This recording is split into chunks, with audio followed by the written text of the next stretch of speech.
My dear learners, আশা করি সবাই ভালো আছো। আলহামদুলিল্লাহ আমিও ভালো আছি। আমি আজকেও তোমাদের মাঝে নতুন একটি টপিক নিয়ে হাজির হয়ে গেলাম।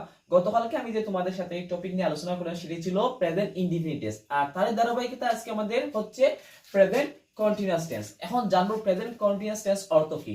প্রেজেন্ট কন্টিনিউয়াস টেন্স হচ্ছে চলমান বর্তমান কাল। আমরা জানলাম অর্থ, এ পর্যায়ে আসা যাক সংজ্ঞা কি। বর্তমান কালে কোনো কাজ হচ্ছে বা চলছে বুঝাতে প্রেজেন্ট কন্টিনিউয়াস টেন্স ব্যবহৃত হয়। তার মানে হচ্ছে বর্তমানে দেখা যায় কোনো কাজ চলতেছে বা হচ্ছে, তাহলে আমরা এই সময় ব্যবহার করব কোন টেন্স? Present continuous tense. এখন দেখা যায় স্ট্রাকচার, গঠনটা কি রকম। প্রেজেন্ট কন্টিনিউয়াস টেন্সের স্ট্রাকচার হচ্ছে প্রথমে বসে সাবজেক্ট, তারপর বসে এম ইজ অথবা আর, অক্সিলারি ভার্ব কি বসে am is are plus main verb মূল verb plus ING plus object. তার মানে হচ্ছে প্রেজেন্ট কন্টিনিউয়াস টেন্স স্ট্রাকচার হচ্ছে subject plus am is or অথবা আর প্লাস মূল ভাবের সাথে আইএনজি প্লাস অবজেক্ট। এখন দেখা যায় বাংলায় চিনবার উপায় কি।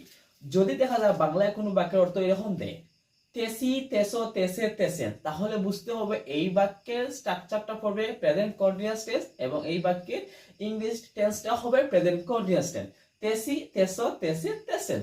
এখন দেখা একটা এক্সাম্পল আমি বোর্ডে লিখে আছি কি, I am doing the work।